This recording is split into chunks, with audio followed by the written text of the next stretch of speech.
बच्चों question number 4 मैंने जो मेन पार्ट है वो तो लिख दिया है कि भाई express 0.99999 dot dot dot in the form of P upon Q। उसके बाद दे आर सेइंग क्या आप अपने आंसर से शॉक हुए? आप अगर अपने आंसर से शॉक हुए तो शॉक होने वाली बात क्या है, चलो देख लेते हैं। पहले तो अपन कन्वर्जन करते हैं बच्चों, ठीक है बच्चों। दिस इज एक्चुअली 0.9 बार। अपना जो क्वेश्चन है ना वो है x इज इक्वल टू 0.9 बार, जिसको 9999 dot dot dot dot actually 5 times लिखा, कोई इशू नहीं है, 5 बार लिखो 4 बार लिखो, बस 9 रिपीट हो रहा है। तो बच्चों मैंने लिख दिया। एंड अब सेकेंड स्टेप क्या होता है बच्चों, लेट अस चेक क्या मेरा डेसिमल नंबर रिपीटिंग डिजिट के जस्ट पहले आ रहा है कि नहीं आ रहा है। तो हाँ बच्चों 9 रिपीट हो रहा है बार बार और डेसिमल 9 के जस्ट पहले लिखा हुआ है। तो बच्चों क्या हो गया, इसको टाइटल दे दो इक्वेशन नंबर 1 का। लेट अस मूव ऑन बच्चों। Now equation number 1 must be multiplied. भैया इक्वेशन 1 का मल्टीप्लाई भी तो करना है।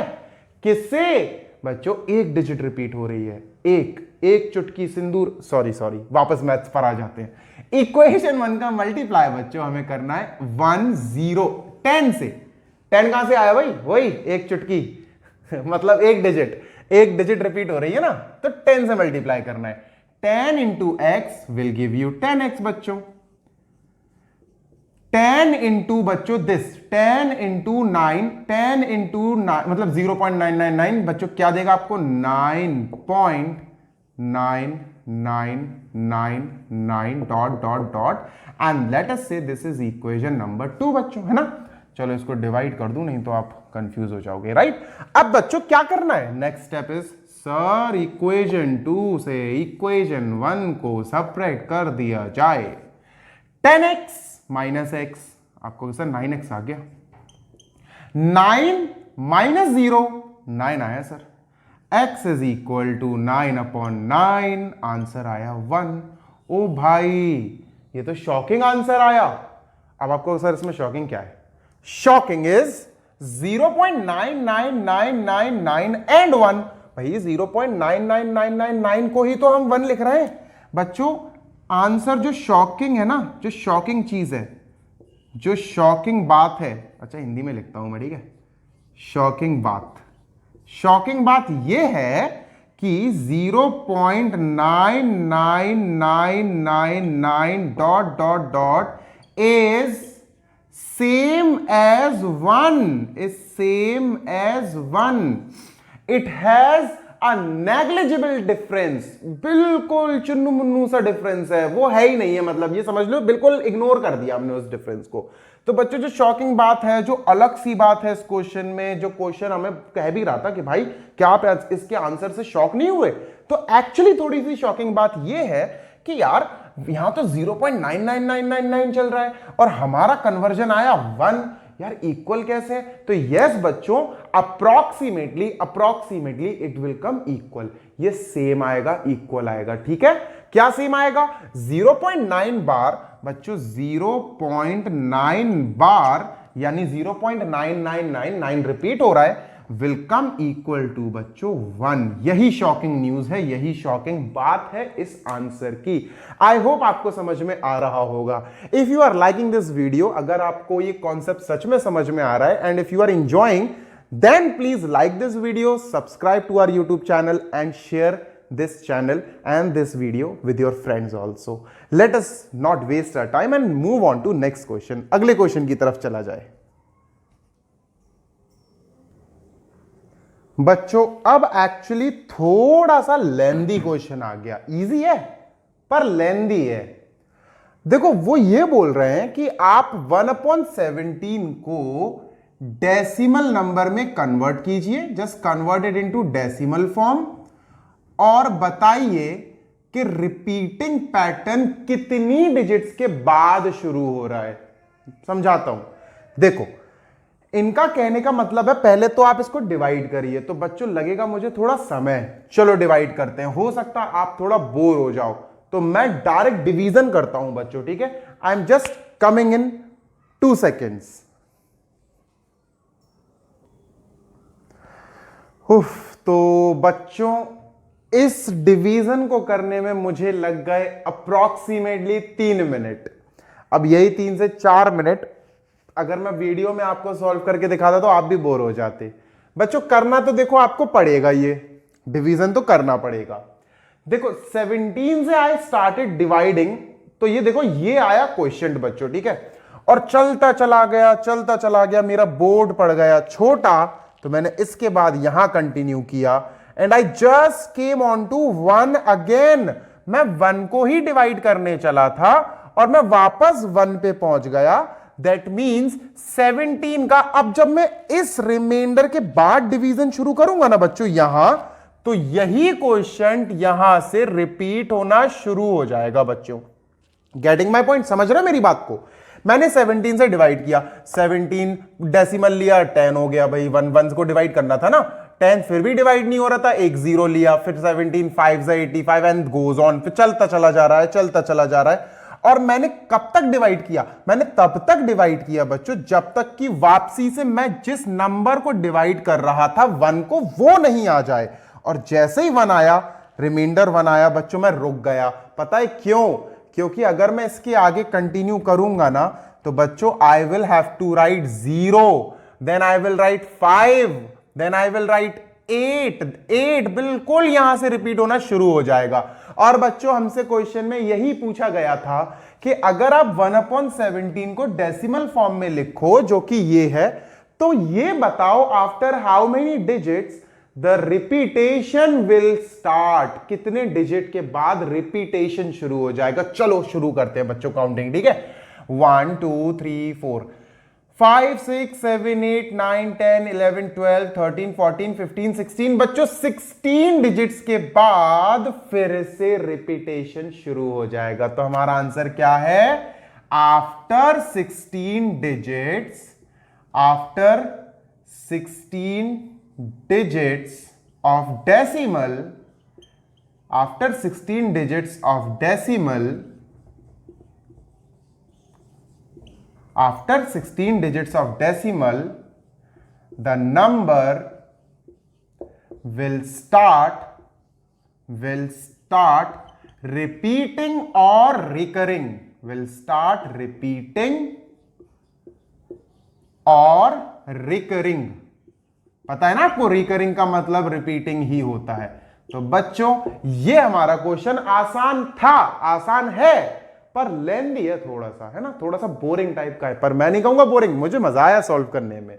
17 से मैंने 1 को सॉल्व किया, डिवाइड करता चला गया और तब तक किया बच्चों जब तक कि मेरे पास मैंने जो डिवाइड किया था ना 1, वो वापसी से 1 ही क्यों ना आ गया। 1 जैसे ही आया मैं रुक गया, मैं समझ गया कि जीशान अगर तुमने इसके आगे कंटिन्यू किया डिवाइड करना तो यार फिर से 0 5 8 8 यही तो रिपीट होगा, क्योंकि वी आर डिवाइडिंग 1 अगेन, हम तो फिर से वही ABCD शुरू कर देंगे यहां से वापसी से।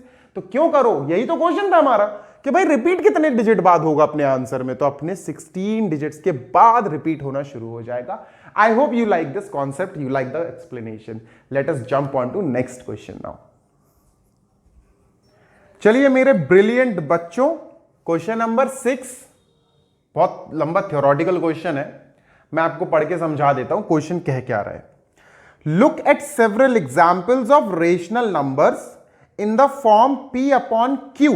ठीक है, इन्होंने कहा कि आप कुछ एग्जांपल्स लो P/Q फॉर्म के रेशनल नंबर्स के। ठीक है बच्चों, कंडीशन सुनना लेकिन, where P and Q are the integers with no common factor, कोई कॉमन फैक्टर नहीं होना चाहिए। समझा रहा हूं इसका क्या मतलब हुआ बच्चों, जैसे मैंने 3/5 लिखा हुआ है, ठीक है, so 3 and 5 are in their simplest form. आप इन दोनों को और सिंपल या शॉर्ट नहीं कर सकते, ये सिंपलेस्ट फॉर्म में है ना, तो इसका मतलब क्या हुआ सर, इनके तो कोई कॉमन फैक्टर ही नहीं है 1 के अलावा, है ना बच्चों। 2 और 3 इनके भी कोई कॉमन फैक्टर नहीं है बच्चों। 7 and 125 कोई कॉमन फैक्टर नहीं है। 11 and 20 कोई कॉमन फैक्टर नहीं है। तो वो ये बोल रहे हैं कि आप कई एग्जाम्पल्स लीजिए, but your example must have P/Q इन सच अ वे, इस तरह से P/Q लेना है बच्चों कि P और Q आगे और सिंपलेस्ट फॉर्म में कर ही नहीं पाओ आप। तो बच्चों ये हमारे हमने एग्जाम्पल्स ले लिए। गेटिंग माई पॉइंट, कोई दिक्कत तो नहीं है यहां तक? चल, अब बच्चों आगे क्या कहता है question, let me just read for you. आगे कहता है and having terminating decimal representations, और टर्मिनेटिंग होना चाहिए। चलो बच्चों चेक करते हैं, लेट मी जस्ट ओपन, जल्दी जल्दी से करेंगे, कैलकुलेटर खोलता हूं मैं। बच्चों टर्मिनेटिंग है कि नहीं है, चलो चेक करते हैं, ठीक है। 3 डिवाइडेड बाय 5, भाई ये आया बच्चों, दिस इज 0.6 मेरे प्यारे बच्चों, 0.6 आया, ठीक है। चलो बच्चों इसको चेक करते हैं, ठीक है। 2/3 मेरे प्यारे बच्चों, 2 डिवाइडेड बाय 3, बच्चों ये आ रहा है, this is coming 0.666 dot dot dot dot dot. मेरे प्यारे बच्चों ये टर्मिनेटिंग नहीं है, हम अपना क्वेश्चन में से इस पोर्शन को हटा देंगे, क्योंकि उनने क्या कहा है कि P/Q लो, कई एग्जांपल्स लो, पर टर्मिनेटिंग वाले लो। तो बच्चों ये टर्मिनेट हो गया, ये हमारे क्वेश्चन का हिस्सा बन गया। आगे देखते हैं 7/125, बच्चों 7/125, वो डिवाइड की जगह मैंने मल्टीप्लाई कर दिया, 7/125। Okay, this is giving us 0.156। हाँ भैया, दिस इज ऑल्सो टर्मिनेटिंग बच्चों, ये भी टर्मिनेटिंग हो गया। देखो दिस इज ऑल्सो टर्मिनेटिंग, लिख देता हूं मैं, नहीं तो आपको प्रॉब्लम होगी। और दिस इज ऑल्सो टर्मिनेटिंग, है ना, ये भी टर्मिनेट हो गया। ओके, अब ये इसको और चेक कर लेते हैं, let us check this one. चलो 11/20, 0.55 आया बच्चों, दिस इज 0.55। चलो एक हाथ और ले लेते हैं एग्जाम्पल बच्चों, लेट अस से 13/5। चलो ऐसे ही ले लिया, ठीक है। 13/5, 13 डिवाइडेड बाय 5, 2.6 आ रहा है बच्चों, दिस इज 2.6। अब बच्चों आपको क्वेश्चन समझाता हूं, क्वेश्चन है क्या, पूछ क्या रहा है अपन से। पढ़ दूं मैं, खुद पढ़ लूं पहले। Can you gas what property Q must satisfy. आपसे पूछा जा रहा है, देखो ये तो वैसे ही आउट हो गया है ना, रन आउट हो गया ये। चलो उन्होंने कहा कि भैया टर्मिनेटिंग वाले लेना, चलो भैया 3/5 ले लिया बच्चों, 7/125 ले लिया बच्चों, ठीक है। लेट अस से 11/20 भी ले लिया अपन ने, 11/20 भी वी हैव सेलेक्टेड, 13/5 भी वी हैव सेलेक्टेड। क्यों बच्चों, ये दोनों भी टर्मिनेटिंग निकले ना, दिस इज ऑल्सो टर्मिनेटिंग। जल्दी नहीं समझाऊंगा बच्चों मैं, अगर आपको जल्दी समझना है तो I am really very sorry, आप गलत जगह आए हो, समय निकाल के आओ बेटा मैथिक्स पे।